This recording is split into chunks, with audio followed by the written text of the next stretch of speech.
Me gustaría empezar la ponencia haciendo un recuento más o menos histórico, no solo de Colombia, sino de América Latina en general, porque bien dice la frase que quien no conoce su historia está condenado a repetirla.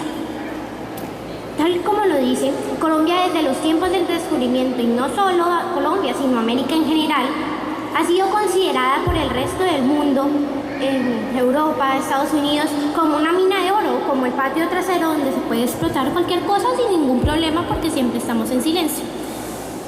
Sobre todo teniendo en cuenta nuestra riqueza y variedad, y no lo cultural, porque a ellos probablemente a esos ni les importe, sino minero-energética y la cantidad, la variedad de pisos térmicos que en Colombia poseemos y las posibilidades de cultivo. Para ponernos en contextos, hagamos un recuento histórico. Teniendo en cuenta la crisis en que se encontraba Europa, España en general, después de la caída de Constantinopla, tuvieron que buscar otras rutas para comercializar con Oriente. El resto de historia ya no la sabemos. Pero al momento en el cual ellos llegan a América, ¿qué encuentran? Encuentran una civilización muy avanzada, lo cual ellos llamaron salvajes. Eso sí, después de la conquista reclamaron este territorio americano como suyo, teniendo en cuenta que la divina providencia les había dado este territorio. Entonces reclamaron ese territorio americano recién descubierto como nuestro, y nosotros los que vivíamos ahí nos quedamos sin territorio, y luego entonces ¿qué hicimos? Pasamos a ser los sirvientes de la corona.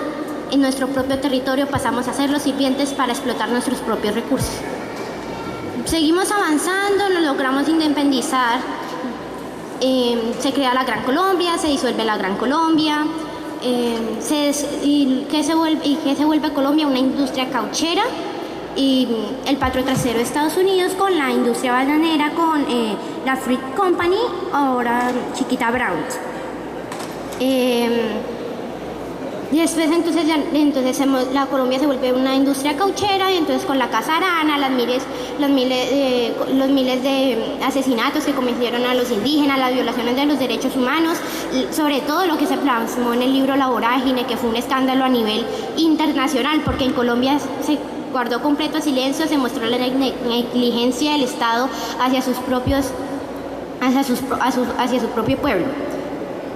También entonces nos movemos de la industria cauchera ahora a las bananeras. Entonces los plantadores de banano salieron a protestar, y sucedió que la masacre de las bananeras, que así se plasmó en un libro también, que fue en 100 años de soledad, que sí causó revuelo, sobre todo porque el escritor fue Gabriel García Márquez. Luego entonces con las concesiones de mares, se empieza la carrera petrolera en Colombia con la Tropical Company, y se empieza a explotar petróleo en Colombia. Se distribuyen las tierras, sobre todo que se dan cuenta de que ya no tiene petróleo. Entonces es un punto de luz a nivel internacional, porque ¿qué les interesa a las empresas extranjeras en la actualidad? El petróleo y los recursos mineroenergéticos. Y es algo que afortunada o desafortunadamente en nuestro caso se encuentra mucho en el llano. Inmediatamente los llanos orientales, que no figuraban para nada ni en la historia de Colombia, absolutamente nada, aparecieron inmediatamente en el mapa, no solo aquí, sino a nivel mundial. Desde entonces hemos sido cómplices de infinitas barbaries por nuestros recursos y por la exigencia del respeto a nuestro propio territorio. Pero ¿cómplices en qué sentido? En el sentido en que permitimos que lo utilicen, lo exploten, y nosotros nos quedamos sin absolutamente nada, porque el supuesto desarrollo que nos prometen, que va a haber trabajo, que va a haber empleo, que la salud, la educación, prácticamente lo de siempre, es casi como una campaña electoral. Pero es algo de lo cual nosotros no...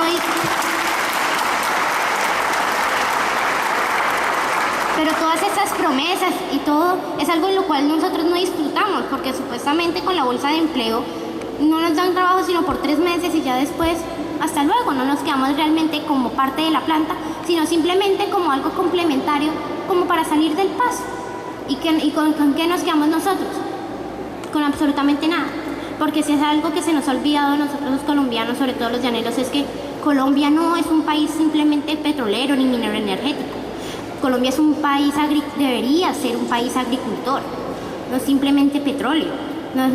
El llano es inmensamente rico precisamente porque Colombia posee una de las mayores reservas hídricas del mundo. Nosotros ni siquiera figuramos entre las reservas petroleras del mundo. Tenemos muy poco petróleo. Pero nosotros permitimos que vengan y lo exploten, prácticamente les decimos, vengan, exploten porque necesitamos, porque ellos no pagan impuestos y mientras nosotros sí pagamos el consumo de agua demasiado caro, las empresas extranjeras no pagan absolutamente nada de agua. ¿Y qué hacen? Invierten todos los químicos que utilizan en la explotación petrolera y minera energética, la invierten en nuestros ríos de los cuales nosotros subsistimos. Un ejemplo sería por lo menos actualmente en la vereda de la Esmeralda. La vereda de la Esmeralda contaba con sus propios aljibes, de los cuales ellos sacaban agua. No sé, y había una señora anteriormente que traía unas botellas de agua en las cuales se presentaba la calidad de agua que ahora les estaba llegando a ellos. Y estaba completamente contaminada. Si no era negra, era roja. Y ahora la vereda de la Esmeralda, que tenía su propia abastecimiento de agua, le tienen que llevar el agua en carrotanques cada mes y les toca distribuirlos para no morirse de sed. No solo con el petróleo nos destruyen, sino también con los monocultivos. Utilizamos grandes terrenos simplemente para cultivar palma, pino, caucho, y les recuerdo que nosotros no comemos aceite. Por lo menos en Puerto Gaitán, que es un sector tan petrolero y que supuestamente hay tanta inversión, lo único que vemos es el dichoso arco al entrar, porque en realidad no hay nada más, no hay carreteras, no hay empleo, no hay humano. Y la verdad es que si miramos en ningún territorio petrolero hay realmente avances, la población por el contrario se ve degradada, su humanidad está completamente, lo único que vemos es prostitución, hambre y miseria. Si permitimos que el campo de producción 50 cabros de CPO9 se siga empiece, lo que nos va a quedar en el futuro va a ser absolutamente nada, porque si no solo es con esto, si no es con todo lo demás, las próximas explotaciones, ya después entonces será con el fracking, ya después entonces no va a ser solo el agua, sino va a ser la tierra la que se nos va a ir al piso. Y espero que con esta frase